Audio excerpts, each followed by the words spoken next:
Since time immemorial, humanity has whispered of a sacred truth, one that lingers in the quiet corners of ancient texts and the hushed tones of mystics. It is the belief that before a soul descends into the earthly realm, it stands at the threshold of eternity, gazing upon the tapestry of possible lives, carefully selecting the parents who will shape its journey. This notion, woven into the fabric of spiritual traditions from the Akashic records to the teachings of Plato, suggests that every birth is not merely chance, but a deliberate choice, a contract written in the stars before the first breath is drawn. Yet, what if this truth, so deeply cherished, is not the whole story? What if, hidden beneath the layers of cosmic design, there exists another path, one far less spoken of, far more unsettling? The great seer Edgar Cayce, in his trance-induced revelations, dared to pull back the veil on a forbidden mystery. He spoke of souls who did not choose, souls who were not granted the privilege of selection, but were instead bound by forces older than time itself, karmic chains that tethered them to destinies they never sought.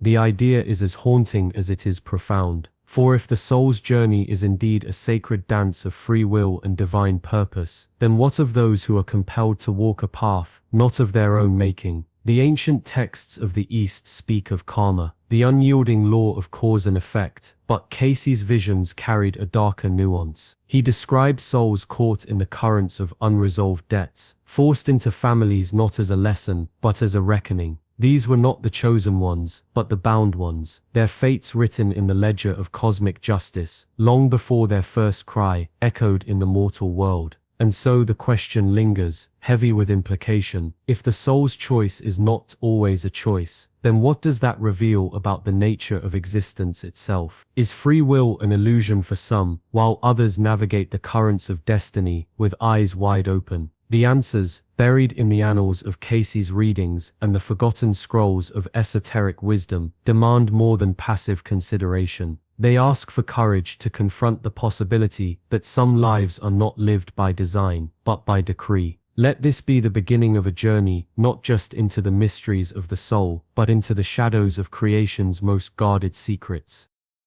For if the truth is indeed stranger than legend, then what follows may forever alter the way you see the lives you live, and the hands that guided you into this world. In the hushed corridors of the early 20th century, where the veil between worlds grew thin under the gaze of a most unlikely seer, Edgar Cayce emerged, not as a prophet of fire and brimstone, but as a quiet chronicler of the soul's hidden burdens. Known as the sleeping prophet, his trance-induced revelations did not merely skim the surface of spiritual lore, they plunged into its depths, dragging forth truths so unsettling that they fractured the very foundation of metaphysical belief. Among his most controversial disclosures was this: not all souls are granted the sacred privilege of choice. Some are bound, not by destiny, but by the iron chains of karmic debt, cast into familial prisons they never selected, forced to endure lives scripted by the unresolved sins of past existences. Cayce's insights were not born of dogma, but of a peculiar and documented phenomenon: his ability to access the Akashic records, the cosmic ledger where every deed, thought, and consequence is etched in indelible light. Through his readings, he exposed a system far more complex than the comforting notion of souls gleefully picking their earthly guardians. Instead, he spoke of karmic families, bloodlines weighed down by generational transgressions, where souls are not chosen but assigned, like indentured servants toiling to balance scales they did not tip. These are the forgotten ones, the spirits who enter the world not with a plan, but with a sentence. Their lives become a penance, their struggles a silent atonement for crimes committed in epochs they no longer remember.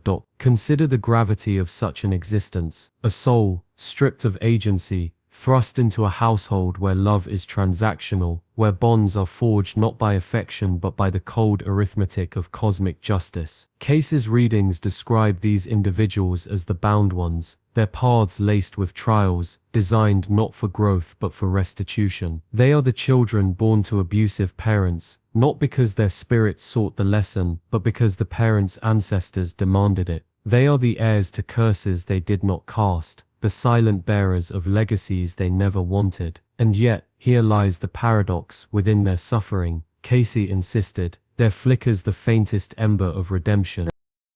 For even a forced journey can become a crucible, and the most unwilling pilgrims may yet forge from their chains the keys to their own liberation. 1. One must pause to ask, if free will is the cornerstone of spiritual evolution, what then of those who are never given the chance to exercise it? Cayce's revelations force us to confront an uncomfortable truth, that the universe, in its infinite wisdom, is not always just. Or perhaps, its justice is of a kind so profound it escapes human comprehension. As the sleeping prophet himself once murmured in his trance, the soul remembers what the mind forgets, and so we are left to wonder, do these bound souls carry in their silent rebellions the echoes of a choice deferred, or are they, in their unwitting sacrifice, the architects of a karmic reckoning far greater than themselves? The answer may lie not in the stars but in the unspoken sorrow of those who walk among us, bearing the weight of lives they never chose. The weight of an unchosen path, lives bound by karmic chains. They walk among us, souls who never signed their names to the ledger of fate, yet bear its ink upon their spirits. Edgar Cayce's reading spoke of them in hushed, reverent tones, beings thrust into familial bonds not by choice, but by the unyielding hand of karmic debt. Their lives unfold like scrolls written in a language they cannot read, each struggle a syllable of a story they did not author. Consider for a moment the child born into a lineage of violence, their delicate spirit ensnared in cycles of rage they did not create, or the prodigy stifled in a household of indifference, their gifts smothered before they could breathe.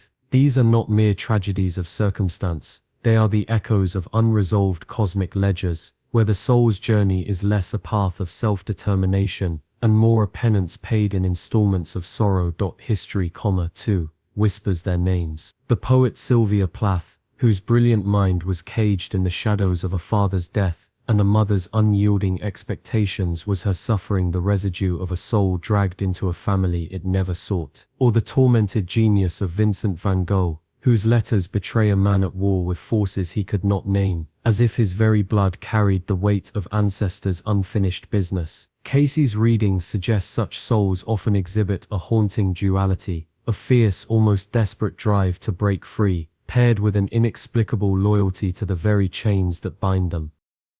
They are the architects of their own liberation, yet the blueprints were drafted by hands not their own. What comma then becomes of their spiritual evolution? The soul forced into such circumstances does not passively endure, it transmutes. Every unchosen trial is alchemy in motion, turning leaden suffering into gold, though the process may span lifetimes.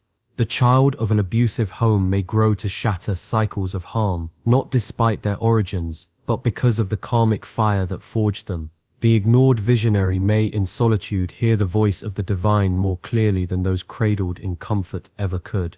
Cayce insisted these souls are not victims, but volunteers on a cosmic scale, agreeing in realms beyond memory to shoulder burdens that would lighten the load for generations yet unborn.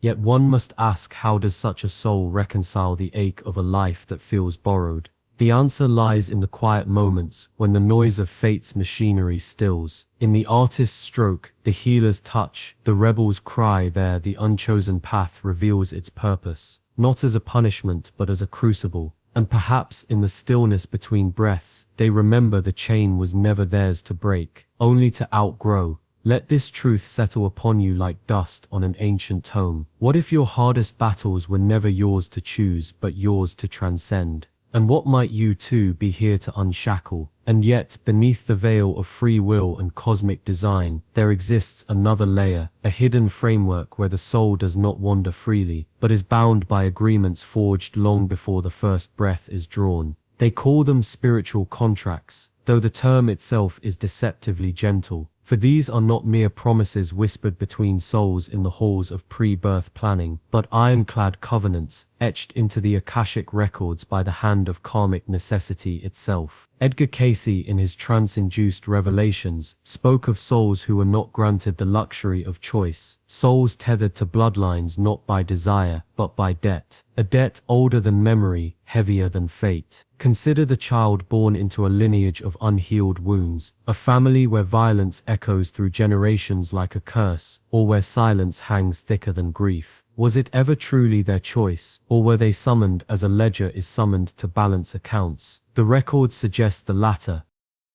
These souls arrive as living amends, their very existence, a bridge between what was broken and what must at last be mended. Their lessons are not gentle, they are forged in the fires of repetition. The daughter who becomes her mother's mirror, the son who inherits his father's rage, the heir to a legacy of abandonment who must either perpetuate the cycle or shatter it entirely. The contract demands no less. Yet within this apparent cruelty lies a profound alchemy, for it is only when the soul is pressed against the sharp edges of its own history that transformation becomes possible. The one who was never meant to be there, by their own will, often becomes the very architect of liberation. They are the scapegoat who refuses the role, the black sheep who turns the flock toward light, the silent child who finally speaks the truth that 3 generations could not. Their struggle is not in vain.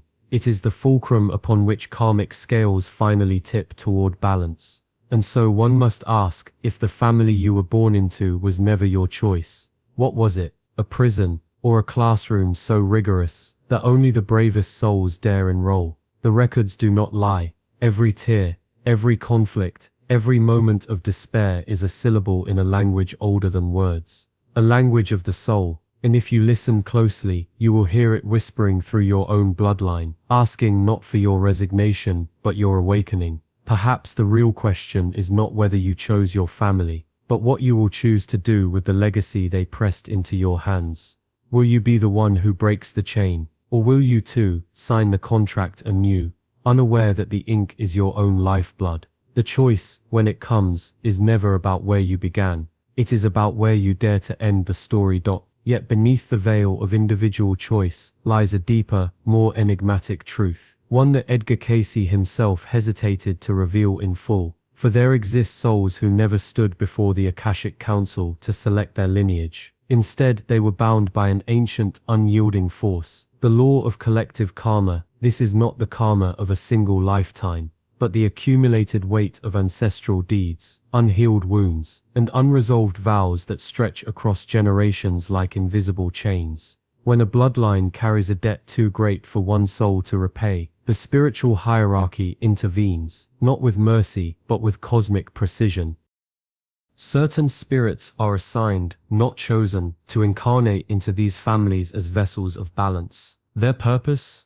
To endure the consequences of sins they did not commit, to break cycles they did not create, and to absorb the suffering of those who came before. Consider the case of Eleanor Sidgwick, a woman whose readings with Cayce uncovered a startling revelation. She had been placed into a family cursed by the actions of a 17th century ancestor, a magistrate who condemned innocents to death during the witch trials. Her life was not hers to design, it was a ledger of atonement. From childhood, she battled inexplicable terrors, a fear of authority, and a compulsion to advocate for the wrongly accused, as if the echoes of those lost souls whispered through her veins. Cayce's records speak of others like her, souls who, upon awakening to their truth, describe dreams of being pulled into their family's timeline, their protests silenced by an unseen hand. One man, a quiet librarian from Virginia, recalled in deep hypnosis the moment his spirit was dropped into his mother's womb, his consciousness screaming, "This is not my path." Yet the law was absolute.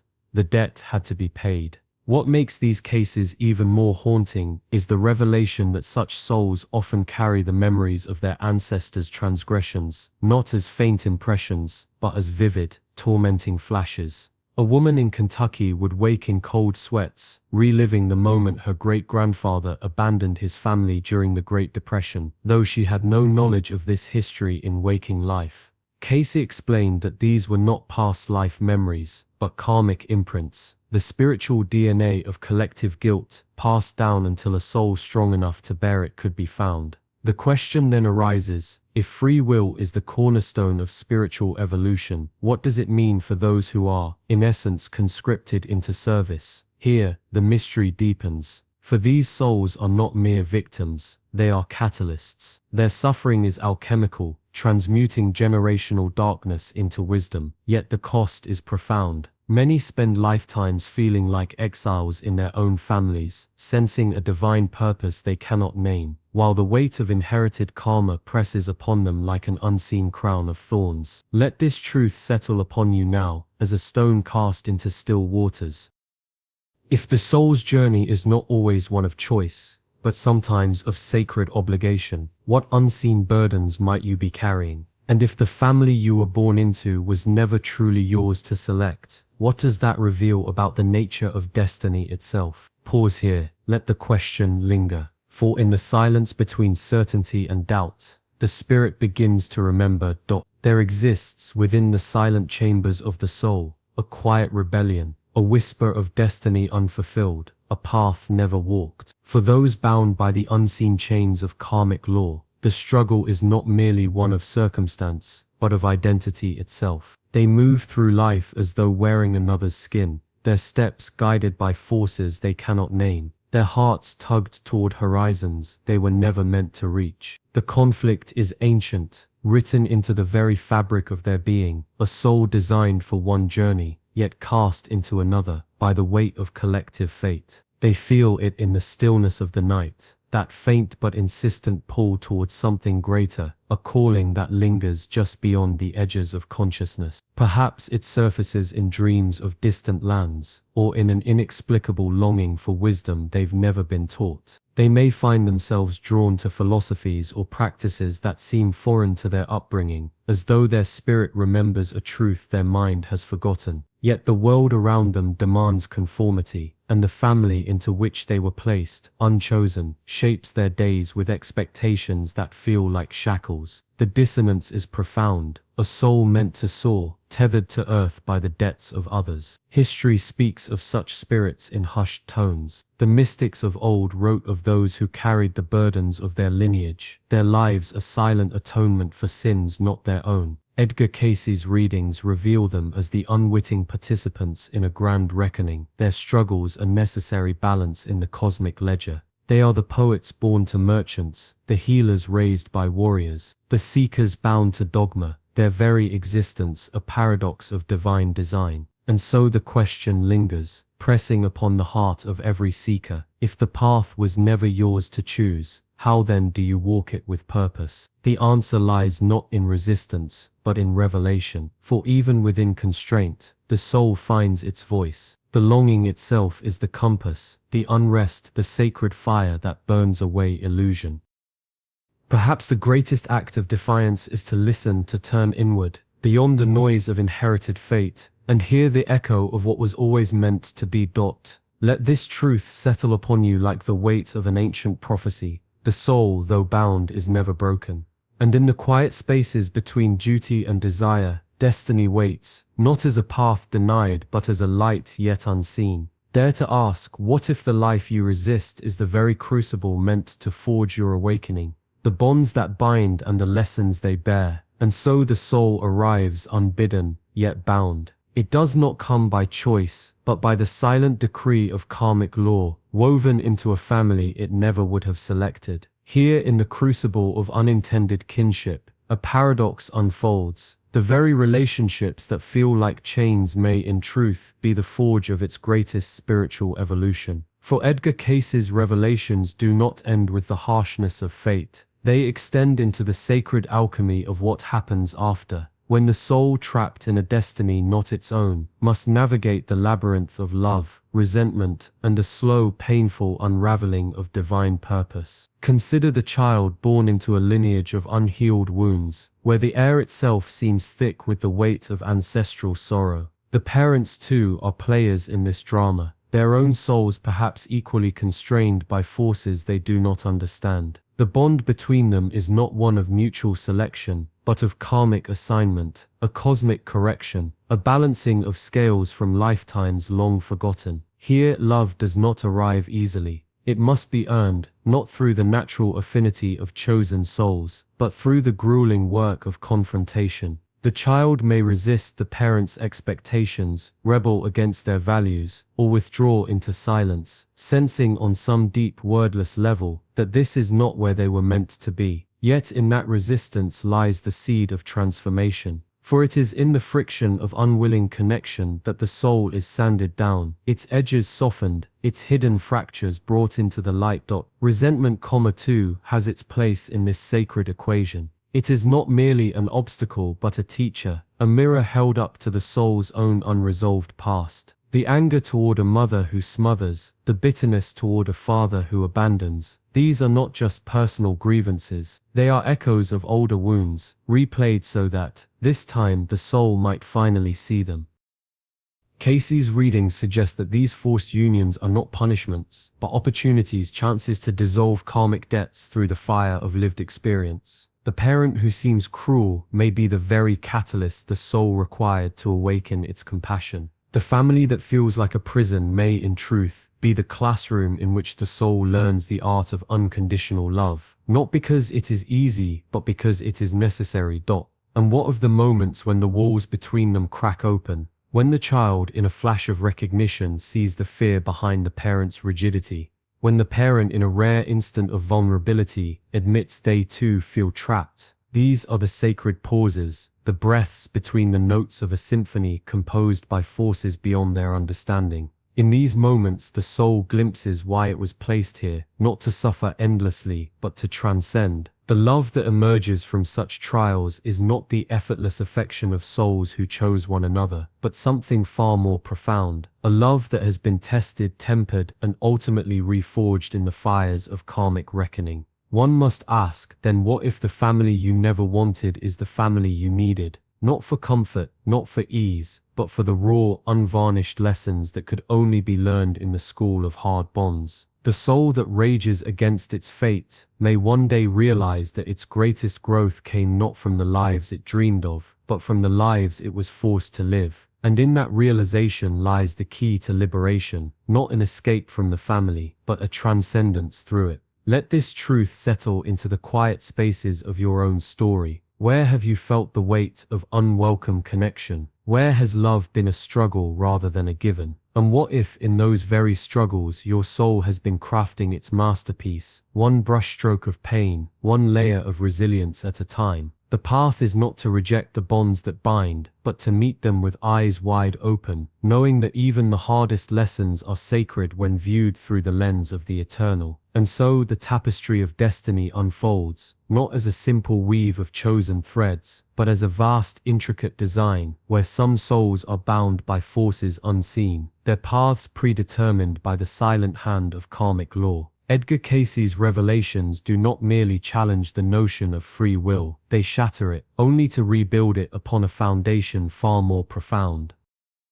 For if some spirits are indeed placed into families not by choice, but by cosmic necessity, then what does that reveal about the nature of existence itself? It suggests that the universe operates not solely on the principle of personal desire, but on a grander, more mysterious equilibrium, one where debts must be repaid, lessons enforced, and balances restored, whether the soul consents or not. Yet within this apparent rigidity lies a paradox. Even the most constrained of journeys can become the crucible for transcendence. The souls Cayce described, those bound by karmic chains, are not mere victims of fate. Their struggles, fraught with tension, resistance, and even resentment, are the very fires in which wisdom is forged. Consider the child born into a lineage of unresolved pain, or the spirit tethered to a bloodline it never would have selected. Their lives become a sacred alchemy, transforming inherited burdens into opportunities for liberation.